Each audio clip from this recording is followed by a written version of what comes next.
बहुत स्वागत आपका। आप देख रहे हैं कहानी कुर्सी की। मैं हूं सौरभ, आपके साथ हमारे मेहमान हैं प्रोफेसर संगीत रागी जी, समीर चौगांवकर जी, अवधेश कुमार जी और हर्षवर्धन त्रिपाठी जी। रूस के राष्ट्रपति व्लादिमीर पुतिन कुछ घंटों के बाद दिल्ली में उतर जाएंगे, दिल्ली लैंड करेंगे और उनका ये 2 दिवसीय दौरा शुरू हो जाएगा और पूरी दुनिया देख रही है इस दौरे को बड़े गौर से। 4 साल के बाद वो भारत दौरे पर आ रहे हैं, ज्यादा विदेश जाते नहीं है, इसलिए विजिट बहुत खास है। प्रधानमंत्री मोदी आज उनके लिए एक प्राइवेट डिनर होस्ट करेंगे 7 LKM पर अपने आवास पर, और कल फिर दोनों देशों के नेताओं के बीच में बायलैटरल बातचीत होगी। पुतिन एक बहुत बड़ा दलबल लेकर के आ रहे हैं, बल्कि अभी तक की जितने भी उनकी विजिट्स हैं उसमें सबसे बड़ा डेलीगेशन लेकर के इस बार पुतिन आ रहे हैं। उनकी कैबिनेट के सबसे ज्यादा लोग इस बार होंगे।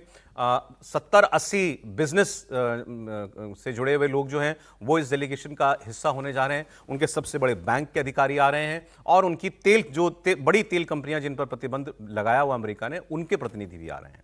तो वो यहां आएंगे। इसको अमेरिका भी देख रहा है, यूरोप भी देख रहा है, यूक्रेन भी देख रहा है और पाकिस्तान भी देख रहा है। भारत और रूस के बीच जो बड़ी डील्स हो सकती हैं उसमें रक्षा सौदा एक बहुत बड़ा हिस्सा होगा। भारत को एक 5th जनरेशन फाइटर जेट चाहिए जो कि खरीदने वाला है पाकिस्तान चीन से। उसमें Su-57 रूस का जो जेट है उसकी डील हो सकती है या उस पर बात आगे बढ़ सकती है, इसकी चर्चा है। दूसरा, हमें जो एयर डिफेंस सिस्टम हमने बड़ी कामयाबी के साथ इस्तेमाल किया S-400, और उससे उसकी सेल्स ऑर्डर बहुत बढ़ गए रूस की इस कंपनी के, तो हमें उसकी और बैटरीज चाहिए, उसकी और यूनिट चाहिए, और इसका जो उन्नत वर्जन है S-500 उसमें भी भारत ने इंटरेस्ट शो किया है। तो ये रूस चाहता ही है कि भारत उससे और ज्यादा रक्षा सहयोग बढ़ाए, रक्षा खरीद बढ़ाए। अच्छा, माना जा रहा है कि पुतिन के इस दौरे के बाद रूस भारत के लिए निर्यात का सबसे बड़ा बाजार भी बन सकता है। अभी आप देखिए, अमेरिका ने हम पर 50% टैरिफ लगा रखा है, इसके बावजूद हमारी GDP अभी 8.2% पर ग्रो करी है। तो भारत को एक्सपोर्ट का जो भी नुकसान हो रहा है, हमने उसके लिए नई मार्केट तलाशने में कामयाबी हासिल की है। रूस के साथ दिक्कत यह है, जो अमेरिका हमसे कहता है कि व्यापार घाटे में अमेरिका है, रूस के साथ व्यापार घाटे में हम हैं। हम उसको सिर्फ $5 अरब का निर्यात करते हैं, एक्सपोर्ट करते हैं, और बदले में उससे $65 अरब का आयात करते हैं। 5 बिलियन उसको देते हैं, 65 मिलियन का उससे सामान खरीदते हैं। खास तौर पर हमारे जो बड़ी इंडस्ट्रीज हैं, इलेक्ट्रॉनिक्स, टेक्सटाइल्स और फार्मास्यूटिकल, ये 3 क्षेत्र ऐसे हैं जहां भारत चाहता है कि अब रूस अपना बाजार हमारे लिए खोल दे। तो हमारी ये जो बड़ी इंडस्ट्री का वहां पर जाना जो है ये मुमकिन हो पाएगा, और इस बात के लिए भरोसा दिलाया है रूस ने कि वो अपना बाजार भारत के लिए खोलने के लिए तैयार है। उनके पुतिन के खासम खास व्यक्ति ने तो ये कहा था कि हम चीन की तर्ज पर आपके साथ नो लिमिट्स पार्टनरशिप करना चाहते हैं, कोई अंत ही नहीं है पार्टनरशिप का। ऐसी संभावनाएं हम देखते हैं भारत के साथ। और प्रधानमंत्री जिन दिनों मिल रहे हैं, रूस यूक्रेन युद्ध खत्म करने के लिए बहुत तेजी से बातें हो रही हैं, यूक्रेन के ऊपर बहुत दबाव है कि वो मान जाए। पुतिन ने अभी कोई कैटेगोरिकली ये नहीं कहा है कि मैं शर्तों पर सहमत हो गया हूं, लेकिन उन्होंने ये कहा कि अमेरिका शांति चाहता है, यूरोप नहीं चाहता। मतलब अमेरिका और रूस एक हो गए हैं। अब जब अमेरिका को ज्यादा प्रॉब्लम नहीं रह गई है रूस से और पुतिन से खासकर, तो भारत अगर पुतिन से मिलेगा तो उसमें भी उसको कोई इशू होना नहीं चाहिए। तो अभी बड़ी फेवरेबल कंडीशंस लग रही हैं इस सारे दौरे की और प्रधानमंत्री मोदी और राष्ट्रपति पुतिन के बीच मुलाकात की। तो देखें इस विजिट से क्या हासिल होता है दोनों देशों को। त्रिपाठी जी। देखिए, मुझे लगता है कि सबसे क्रूशियल टाइम में सबसे इंपॉर्टेंट विजिट है।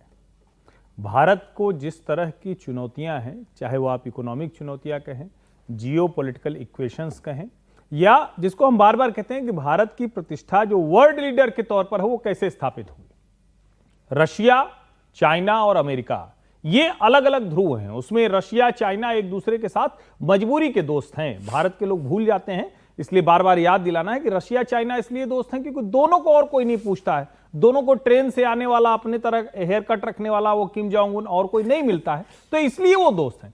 लेकिन भारत के साथ दोस्ती के फायदे अलग हैं और रशिया को ये बहुत अच्छे से पता है। तो हम ऑल वेदर फ्रेंड हैं, बहुत पुराने दोस्त हैं। दूसरा, अमेरिका जिस स्थिति में जा रहा है, यानी अमेरिका को चाइना धीरे धीरे उसका जो गैप है वो कम करेगा, तो रशिया के लिए बहुत फेवरेबल नहीं होगा कि चाइना अमेरिका हो जाए। इसको आप समझिए, क्योंकि वहां तो दूरी और कम हो जाएगी ना। भारत के लिए जो सबसे अच्छी चीज है, 3 मोटे मोटे पॉइंट हैं। एक तो ये कि भारत और रशिया के बीच में हर तरह की डील इनकी अपनी करेंसी में हो, जो इन्होंने बहुत हद तक करना शुरू कर दिया है। लेकिन ये करेंसी में डील होगी कैसे? जब सैंक्शन लगा देंगे ट्रंप जो है कंपनियों पर। तो दूसरा रास्ता है कि उनकी कंपनियां हमारे यहां आकर इन्वेस्टमेंट, हमारी कंपनियां उनके यहां करें। उस दूसरे वाले में एक चीज है जिसपे सरकार थोड़ा रुक रुक कर काम करें, क्योंकि उनको लगता है कि हमारी कंपनी वहां जाकर कारोबार करे उससे बेहतर है कि हम यहीं बनाकर एक्सपोर्ट करें। ये बहुत छोटा सा डिफरेंस लगता है, लेकिन वो क्या है, ट्रेड डेफिसिट का मतलब है। लेकिन मेरा ये मानना है कि आज की स्थिति में अगर भारत की कंपनियों को रशिया में जाकर हैवी इन्वेस्टमेंट करना चाहिए तो वो भी करना चाहिए। क्यों? क्योंकि जिस चाइना के बाजार की आप बात करते हो कि रशियन मार्केट में घुस गया है, वहां पर आपको एक तरह से कहें कि थोड़ी गुंजाइश मिलेगी, और तब जब करेंसी में ट्रेड करेंगे तो वो काम हो पाएगा। तीसरा उसके बाद का काम है जिसमें हम बार बार ये कहते हैं कि भारत और रशिया मिलकर जो वर्ल्ड फोरम्स हैं, यूनाइटेड नेशंस है या ऐसे WTO है, उन सब पर भारत और रशिया मिलकर बड़े चैलेंज की तरह अमेरिका के सामने उभर सकता है। और चीन के साथ क्या है कि चीन को भी चूंकि एकदम से वो ना विरोध कर सकता है, ना इस तरह की कोई स्थिति बन सकती है। ये 3 पॉइंट है। अब उससे जुड़े जुड़े आप कह सकते हैं एनर्जी है, डिफेंस है, ऑटोमोबाइल है, इलेक्ट्रॉनिक्स है, वो सब उसमें शामिल हो जाता है, लेकिन पॉइंट ये तीनों मूल रूप से है। अच्छा, हमारे उनके रिश्ते देखिए, कितना दबाव था भारत के ऊपर, तेल खरीदना बंद कर दो, बंद कर। जब तक बिल्कुल नहीं आ गई वैसी परिस्थिति कि तुमने कंपनी ही बैन कर दी, वो प्रतिबंध लगा दिया, भारत ने तेल खरीदना कम नहीं किया। तो हम बुरे वक्त में पुतिन के साथ खड़े रहे, और वो रूस भी ऐसा मित्र देश है, वो हमेशा हमारी जरूरतों में उसने साथ दिया। और देखिए, नो लिमिट्स वाला वैसे भले न करें, हाँ। लेकिन ये तो हो जाना चाहिए ना कि इंडियन उतरे वहां और वीजा ना जरूरत पड़े। चीन के साथ कर दिया है, तो चीन के साथ किया। जैसे ही ये होगा, आप जरा सोचिए, दोनों देशों की आबादी और रशिया के लोग दुनिया के और हिस्से की बजाय भारत आना ज्यादा पसंद करेंगे। आप टूरिज्म का सोचिए, कितना जबरदस्त एकदम एक्सपेंशन होगा। और अगर उसमें रशियन करेंसी और इंडियन करेंसी में होगा तो उसका कमाल क्या ये होगा। तो आपने पॉइंट बहुत अच्छा बोला। रूसी सरकार और रूसी स्टेट बैंक ये अपने यहां व्यवसायियों को इस बात के लिए प्रेरित कर रहा है कि आप भारत के साथ व्यापार भारत की करेंसी में कीजिए, रुपए में व्यापार कीजिए। ये हमारे लिए बड़ा अच्छा है। तो व्यापार बढ़ेगा तो हमारा उसमें डॉलर खर्च नहीं होगा। दूसरा, सर एक दो इंटरेस्टिंग बातें इस दौरे की बता दूं, क्योंकि पुतिन और ट्रंप, मतलब अमेरिका के राष्ट्रपति और रशिया का राष्ट्रपति, इनका जो सिक्योरिटी प्रोटोकॉल होता है वो दुनिया में सबसे जटिल होता है, और दोनों का लगभग लगभग बराबर है। इनका अपने खास जहाज से चलते हैं, उस जहाज में खासियत होती है, एक खास गाड़ी से चलते हैं, वो गाड़ी हर जगह जाती है, कहा जाता है ये खाना तक अपना लेकर के आते हैं, सब कुछ इतनी मतलब माता पच्ची किसी और विजिट में नहीं करनी पड़ती है। अब इनका जो खाना ही नहीं, टॉयलेट भी अपना बता रहा हूं सर जैसा आप कहते हैं, दूसरा हाथ रखने दीजिए। तो इनका जो हवाई बेड़ा है वो बड़ा सुर्खियों में। रूसी राष्ट्रपति का जो हवाई बेड़ा होता है, ये स्पेशल एयर डिटैचमेंट द्वारा संचालित किया जाता है, जो राष्ट्रपति कार्यालय के अधीन है। पुतिन जिस हवाई जहाज से चलते हैं, जिसमें हिंदुस्तान में लैंड होंगे, उसे फ्लाइंग क्रेमलिन कहा जाता है। मतलब ये जो काम ये अपने दफ्तर में कर सकते हैं, सब वहां से कर सकते हैं जहाज से। उड़ता हुआ किला भी इसको कई लोग कहते हैं। अच्छा, ये केवल राष्ट्रपति पुतिन और वहां के चुनिंदा अफसरों को लाने ले जाने का ये काम करता है। दुनिया भर में क्रेमलिन की शक्ति का एक प्रतीक है ये हवाई जहाज इनका। ये विमान अंदर से कोई महल जैसा लगता है। इसमें एक बिल्कुल जैसे एक ऑफिस होता है, प्राइम मिनिस्टर्स ऑफिस, राष्ट्रपति कार्यालय, वैसा इसको अंदर से बनाया गया है। इसमें राष्ट्रपति की ज़रूरतों का सारा सामान होगा। बहुत ग्रैंड होता है, अंदर से बड़ा भव्य बताया जाता है। और जैसा एक सुसज्जित कार्यालय किसी राष्ट्रपति का हो सकता है, वैसा इसके अंदर से वो अपना सारा कामकाज कर सकते हैं। फिर आप गाड़ी भी खड़ी हुई देख रहे हैं इनकी, अगले पे आ जाइए। जो गाड़ी है वो भी बड़ी खास है। ये गाड़ी रूस में ही बनती है, और इस गाड़ी के लिए भी कहा जाता है ये कोई बॉम्ब अटैक, कोई स्नाइपर अटैक, किसी भी किस्म का कोई भी हमला, कोई मिसाइल भी अगर कर दे तो वो भी अटैक कर दे, कहा जाए ऐसा जाता है, रॉकेट वगैरह, ये सब कुछ झेल सकती है। और ये जहाज़ जो है ये भी हर प्रकार की एरियल थ्रेट से निपटने में पूरी तरीके से सक्षम है। वैसे जो हमारा प्रधानमंत्री का और राष्ट्रपति को ले जाने का नया हवाई जहाज़ जो बनाया गया है, उसमें भी बहुत खास किस्म की चीज़ें जो हैं, एडवांस सिस्टम्स जो हैं वो उसके अंदर लगाई गई हैं। लेकिन इसमें तो बताया जाता है न्यूक्लियर कमांड तक जो है वो मौजूद है। कॉकपिट में आधुनिक ग्लास एवियोनिक्स हैं, मल्टी फंक्शन डिस्प्ले है, फ्लाई बाय वायर नियंत्रण सिस्टम लगाए गए हैं। तो ये राष्ट्रपति पुतिन की जो सिक्योरिटी डिटेलिंग है, ये बहुत ज़्यादा खास जो है वो उनका जहाज़, उनकी गाड़ी, 4 दर्जन लोग इनके खुद के सुरक्षाकर्मी ऑलरेडी दिल्ली में हैं। ये किस कार्यक्रम में कहां से कहां जाएंगे, सारी सड़कें जो हैं वो खुद जाकर के देख रहे हैं, ये बताया जा रहा है। जो इनर सर्कल होगा इनकी सुरक्षा का, उसमें रूसी सुरक्षाकर्मी ही होंगे। हमारी एनएसजी और बाकी पुलिस और सब वो आउटर जो रिंग होगा सिक्योरिटी का वो देखेंगी, लेकिन इनर सिक्योरिटी पुतिन को इनके सुरक्षाकर्मी प्रदान करेंगे। समीर जी, निश्चित रूप से जिस तरीके से ट्रंप का रहता है कि एयरफोर्स 1 सारा मतलब सुरक्षा के तामझाम उसमें रहते हैं, पुतिन का, और पुतिन का तो वैसे भी अभी जिस तरीके से उनको लग रहा है कि उनकी दुनिया में उनको जिस तरीके से थ्रेट चल रहा है उनके ऊपर, आईसीसी का ऊपर ऑलरेडी वैसे अरेस्ट वारंट है, तो मुझे लग रहा है कि वो पूरी सुरक्षा लेकर अपनी हमेशा चलते रहते हैं। और हमेशा से पुतिन का ये रहा है, पिछली बार जब वो चाइना गए थे तब भी इसी तरह की उनकी सुरक्षा रही थी। तो भारत में वो आज आ रहे हैं, लेकिन सबसे बड़ी बात उनकी यात्रा का ये रहेगा कि इस बार जब भारत में उनके प्रधानमंत्री मोदी के साथ जब मुलाकात होगी तो उस पर नज़र चीन की भी रहेगी, अमेरिका की भी रहेगी, यूरोपियन देशों की भी रहेगी और यूक्रेन की भी रहेगी।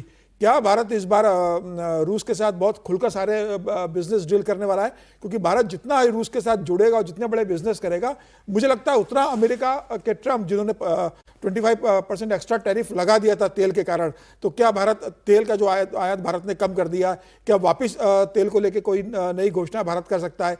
रुपये और रूबल को लेके कोई नई घोषणा हो सकती है कि दोनों अपने पैसों में करेंसी के अंदर बिजनेस करेंगे, डॉलर को कमजोर करने के लिए क्या उस पर कोई चर्चा हो सकती है? मुझे लग रहा है कि भारत और रूस में तमाम तरह के सौदे होंगे, क्योंकि डिफेंस में मुझे लगता है एक बड़ा सौदा होने वाला है इसके अंदर, क्योंकि 2000 से अगर देखेंगे तो 2000 तक भारत तो 70-80% डिफेंस के जो भी है सब रशिया से लेता था, लेकिन उसके बाद धीरे धीरे कम हुआ और सिर्फ 35 और 40% पे आ गया है। अब तो फ्रांस और अमेरिका भी बड़े डिफेंस के भारत के पार्टनर है, तो क्या वापस डिफेंस में भारत रशिया की तरफ शिफ्ट होने वाला है? तेल को लेकर भारत क्या करेगा? क्योंकि पुतिन चाहेंगे कि तेल जो भारत ने लेना कम कर दिया वो वापस भारत उसे खरीद शुरू करे, तो क्या भारत उसको लेकर कोई निर्णय लेगा? एनर्जी को लेकर क्या होने वाला है इसके लिए? रेयर अर्थ को लेकर क्या नया समझौता होने वाला है? क्या जिस तरीके से चाइना के साथ हुआ है कि भाई चाइना के लोग बिना वीजा के रूस जा सकते हैं, वो भारत भी उस तरीके से कोई समझौता करने जा रहा है? तो मुझे लगता है कि तमाम तरह की बातें इस बार होगी, और पहली बार 4 साल बाद जब आ रहे हैं, पिछली बार भी 6 दिसंबर को 2021 में आए थे, सिर्फ 8 घंटे के लिए रुके थे। आज रात को डिनर होगा पीएम के साथ उनका, और कल तमाम बैठकें होने वाली है। तो क्या इस बैठक में कोई बड़ा डील भारत लेकर जाएगी? रूस के राष्ट्रपति भी आ रहे, तो वो चाहेंगे कि उनके प्रति तमाम सैंक्शन लगे हैं, तो भारत के साथ उनको कोई बड़ा एक आर्थिक हित हो और बड़ा कोई सौदा हो, तो उनकी कोशिश तेल और ऊर्जा के क्षेत्र में होगी। अब देखते हैं भारत कितने बड़े सौदे। वो बात रह गई जो त्रिपाठी जी याद दिला रहे थे कि यह हमने पहली बार सुना था एससीओ समिट में जब गए थे रूस पुतिन, तो वहां पता लगा कि इनका और ये काम वो भी करते हैं, वो छोटे बालों वाले किम जोंग, उनकी सिक्योरिटी टीम। ये जो मल मूत्र विसर्जन का काम होता है जो हर किसी को करना पड़ता है, वो तक उसके अवशेष तक उठा के ले जाए जाते हैं। मतलब जो वॉशरूम रेस्ट रूम ये यूज करेंगे उसके अंदर जो कुछ भी होगा वो वापस समेट कर अपने साथ ले जाएंगे इनकी सिक्योरिटी टीम में। ये पहली बार सुना हमने भी। तो जहां जिस कुर्सी पे ये बैठते हैं, जब ये उठ जाते हैं तो उसको पूरी तरीके से वाइप किया जाता है। इनकी सिक्योरिटी वाले वाइप करते हैं। किस लिए? कि किसी भी तरीके से इनके हाथों के इम्प्रिंट्स जो हैं वो या मल मूत्र से इनके शरीर के बारे में कोई जानकारी ना मिले कि भाई कोई बीमारी है, कोई दवाई खाते हैं, कोई प्रॉब्लम चल रही है, वो कोई चीज डीएनए की कोई जानकारी कुछ बाहर ना जाए। क्योंकि कई बार अफवाह इनके बारे में भी उड़ चुकी है कि पुतिन की तबीयत बड़ी खराब है, पुतिन तो भूल जाते हैं, पुतिन ज्यादा दिन रहेंगे नहीं, ये सारी बातें भी हो रही थी। तो एक पर्सनल लैब साथ में चलती है, फूड सिक्योरिटी के लिए एक पूरी टीम चलती है, खाने में इनके टॉक्सिन्स ना हों इसकी जांच करने के लिए एक लेबोरेटरी जैसा एक बंदोबस्त होता है। ये होटल का स्टाफ इस्तेमाल नहीं करते, अपने शेफ लेके आते हैं, अपनी हाउसकीपिंग टीम लेकर के आते हैं। पानी इनका आ रहा है सर, बताइए। पानी भी इनका आता है, पानी भी अपना इस्तेमाल करते हैं नहाने का और पीने का। मैं बता रहा था, एडवांस सिक्योरिटी टीम 1 महीना पहले होटल की जांच करने के लिए पहुंच गई। सारा खाना दूसरी चीजें हटाकर उनकी जगह रूस से आया हुआ सामान जो है वो वहां पर रख दिया गया है। अच्छा, एक खास चीज और, गाड़ी की बात मैं आपसे कह रहा था। इनकी गाड़ी जो है वो एक ऑरस नाम की कंपनी है रूस की, वो बनाती है। गाड़ी का मॉडल का नाम है सेनेट, एक भारी भरकम आर्मर्ड लग्जरी लिमोजीन, और इसी का इस्तेमाल रूस के राष्ट्रपति करते हैं। और पुतिन की भारत यात्रा के लिए इसी को मॉस्को से लाया गया है। और वो गाड़ी आपको याद है एससीओ समिट में तियानजिन में पुतिन और मोदी जी एक गाड़ी में बैठ के 1 घंटा इन्होंने बात की थी, वो वही गाड़ी थी खास तौर पर। तो ये भी हमने 2 ही नेताओं के साथ देखा है कि गाड़ी भी अपनी लाओ। ये क्या अमेरिका का राष्ट्रपति करता है, उनकी गाड़ी को बीस्ट कहते हैं, और एक इनकी गाड़ी है, ये भी अपनी गाड़ी, खास गाड़ी साथ लेकर के चलते हैं। तो बाकी तामझाम के साथ आते हैं। देखिए, मैं सुरक्षा के बारे में तो आपने बहुत सारा डिटेल जिक्र कर दिया, क्यों वो टॉयलेट वगैरह अपना लेकर के चलते हैं, इसके बारे में भी जिक्र नहीं, बहुत गंभीर मामला है ये, और इसका भी आपने जिक्र कर दिया। ये रेपिटेशन हो जाएगा दर्शकों के लिए। जो महत्वपूर्ण बात एक जो उठाई गई थी, देखिए रशियन भी नहीं चाहते हैं कि चाइना जितना उनके मार्केट को डोमिनेट किए हुए आज के दिन में, वो चाइनीज डोमिनेंस रहे वहाँ पे। मुझे तो 2010 का याद आता है, जब मैं मॉस्को और लेनिनग्राद दोनों गया, लगभग उनके कंज्यूमर मार्केट जो है वो चाइनीज माल से पटे पड़े थे। अब जिस दुकान में भी चले जाए वहां पर आपको चाइनीज माल मिला। अभी जो रसिया में लोगों से बातचीत चल रही थी तो उसमें वो कहते हैं कि वो स्वयं चाहते हैं कि भारत जो है यहाँ पर अपना कारोबार बढ़ाए, और खास करके कंज्यूमर गुड्स में के मामला में तो जो सबसे बड़ा महत्वपूर्ण मुद्दा निकल करके आया है कि जो फार्मास्यूटिकल्स है, जो कपड़ा है, जो इलेक्ट्रॉनिक्स में कितना टक्कर देगा भारत या नहीं दे सका है, चाइना को रिप्लेस करे या नहीं। लेकिन 3-4 ऐसे हैं, उनके डेलीगेशन में कृषि का भी कृषि क्षेत्र से मंत्री आ रहे हैं। तो इन सब में मुझे लगता है कि अब एक डिफेंस और तेल, ये जो 2 महत्वपूर्ण मुद्दे थे, उससे बाहर निकल करके मुझे लगता है कि दोनों देश अब कारोबार के साथ जोड़ना चाहते हैं और मार्केट को डाइवर्सिफाई करना चाहते हैं।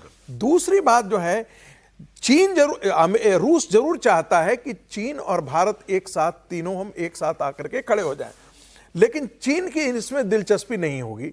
और इसलिए नहीं होगी कि चीन कभी भी नहीं चाहता है, देखिए जितने भी सिक्योरिटी काउंसिल के 5 परमानेंट मेंबर में से 4 हमेशा आपके साथ आज के दिन में खड़े रहे थे, लेकिन चीन ने हमेशा उसको ट्रम्प आउट किया है।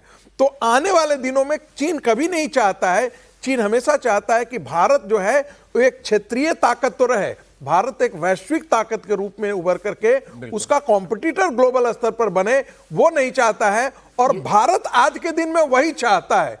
भारत की इच्छा यह है कि अब हम एक रीजनल फोर्स नहीं रह गए हैं, अब हम एक ग्लोबल पावर के तौर पर अपने ये जो आपने कहा भारत, चाइना और रशिया ये एक ट्रोइका बन जाए, ये बात रूस के लोग ही ज्यादा कहते हैं। जो ब्रिक्स है उसके आगे पीछे के हटा करके बीच का RIC रिक एक ग्रुपिंग बनाना चाहते हैं। कुछ लोगों की इच्छा है कि ये 3 देश अगर एक हो जाएंगे तो ये दुनिया की बहुत बड़ी ग्रुपिंग बन जाएगी। एक चीज जोड़ दूं कि रूबल और रुपी दोनों रेट आजकल बराबर हो गया है। तो एक बात समझिए, हमें भी ये टोन से बचना चाहिए, हमारे एक्सपर्ट्स को भी बचना चाहिए।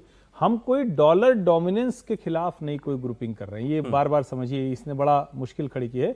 हम अपने रिश्ते बना रहे हैं, यानी करेंसी में करेंसी दूसरे देश की उससे बात करेंगे, डॉलर जो है वो अपना काम करता रहेगा। एक खबर आ रही है, पुतिन को रिसीव करने के लिए विदेश मंत्री एस जयशंकर पालम एयरपोर्ट जाएंगे और वो उनको रिसीव करेंगे, क्योंकि ये भी ऐसी भी चर्चाएं थी कि क्या प्राइम मिनिस्टर मोदी खुद जा सकते हैं उनको रिसीव करने के लिए। तो अब खबर है कि विदेश मंत्री उनको वहां जाकर के रिसीव करेंगे और फिर सीधे सब वो जो खबर है वो प्रधानमंत्री आवास ही जाएंगे और उनके लिए फिर एक डिनर होस्ट कर रहे हैं आज प्रधानमंत्री मोदी। ये 7 बजे उनके लैंड करने का समय है। तो ये तो सर, इस पर आप कमेंट कर दीजिएगा, मैं अगली खबर भी साथ साथ बता देता हूं। अब जो डोनाल्ड ट्रंप हैं वो उन्होंने एक और बार फिर ये दावा किया कि मैंने 8 जंगें रुकवाई हैं और मुझे तो हर जंग रुकवाने के लिए एक नोबेल पुरस्कार मिलना चाहिए था। मतलब अब 8 नोबेल मिल जाने चाहिए थे, लेकिन उन्होंने एक भी नहीं दिया है। लेकिन अगर ये रूस यूक्रेन का जंग मैंने रुकवा दिया, ये युद्ध रुकवा दिया, तो इनको देना ही पड़ेगा मुझे। अब आप ये बयान सुन लें, फिर मैं आपको बताता हूं उस जंग में अब अमेरिका कहां तक पहुंच गया है रुकवाने के करीब। Every time I end a war, they say if President Trump ends that war, he's going to get the Nobel Prize. If I end that war, well, he won't get it for that war, but if he ever gets it for the next war, now they're saying if he ever ends the war with Russia and Ukraine, he's going to get the Nobel Prize. What about the other 8 wars? Think of all the wars I ended. I should get the Nobel Prize for every war, but I don't want to be greedy. लेकिन America ने कम से कम अब इस रूस Ukraine युद्ध को लेकर अपनी एक भूमिका बना ली है और वो उस पर कायम है। वो भूमिका ये है कि अब हम और पैसा नहीं देने वाले यूक्रेन को। इनके विदेश मंत्री ने एक इंटरव्यू में साफ साफ कहा है कि कुछ लोगों को युद्ध इसका हल यही लगता है कि हम यूक्रेन को मजबूत करें, उसको पैसा देते जाएं, हथियार और फंडिंग करते रहें। ये अब नहीं होगा क्योंकि ये अंतहीन है। वो ये कह रहे हैं कि आप कितनी भी मदद यूक्रेन की कर लीजिए, ये जंग वो नहीं जीत सकता और रशिया किसी भी कीमत पर अपनी बातें मनवाए बगैर इस जंग को छोड़ेगा नहीं, खत्म नहीं करेगा। तो वो मुद्दा यही है कि अभी खत्म करो, जहां पर हो वहीं युद्ध रोको और अब और पैसा कम से कम जो अमेरिका है वो यूक्रेन को नहीं देगा। इन्होंने बिल्कुल साफ कर दिया है। मतलब अब वो यूक्रेन के पास और कोई रास्ता नहीं है कि जो भी मसौदा ये रखते हैं, यूरोप के पास भी नहीं है, वो नानुकुर जरूर कर रहे हैं, लेकिन जो भी रूस और अमेरिका तय करेंगे वो उनको मानना पड़ेगा। सर अभी जो ट्रंप साहब की नीति है ये युद्ध को रोकने वाली है कि अंतर्राष्ट्रीय स्तर पर तनाव बढ़ाकर हर देश को अपना रक्षा ताकत बढ़ा के और मोर्चाबंदी कराने वाली है? अब वो कह जरूर रहे हैं लेकिन पूरी पॉलिसी देखिए। इस समय जो पुतिन साहब की यात्रा है, चूंकि दुनिया इस समय न्यू शेप में आने वाली, वर्ल्ड ऑर्डर बदल रहा है, वर्ल्ड इकोनॉमिक ऑर्डर भी बदलने वाला है, वर्ल्ड सामरिक व्यवस्था भी बदलने वाली है, तो उसमें अभी यहाँ एक वर्तमान की दृष्टि से तो इसका कम है, भविष्य की दृष्टि से इसका व्यापक महत्व होना है। क्योंकि रूस के साथ जैसा अभी संगीत रागी जी बता रहे थे, हमारे संबंध अभी तक रक्षा और ऊर्जा तक सीमित है और वहीं तक सीमित है, और 63 अरब डॉलर का हमारा घाटा है इनके साथ। इतना आसान नहीं है। देखिए केवल 2.9 करोड़ डॉलर का कपड़ा हम इनको निर्यात करते हैं, 2.9 करोड़ डॉलर। हम कपड़ा में दुनिया में सबसे बड़े, बांग्लादेश के बाद हम हो सकते थे। हम 7.3 करोड़ का स्मार्टफोन निर्यात करते हैं, जबकि भारत इस समय स्मार्टफोन का दूसरा सबसे बड़ा उत्पादक और निर्यातक है दुनिया में, और 24.6 करोड़ डॉलर का केवल हम दवा वहां भेज रहे हैं। जबकि 2 साल से कोशिश चल रही है कि हमारी कम से कम फार्मा के क्षेत्र में तो आप बढ़ाओ। तो ये बहुत बिल्कुल इस क्षेत्र में बिल्कुल इजी नहीं है हमारा। अमेरिका के साथ तो हमको आज भी 45 अरब डॉलर का लाभ है।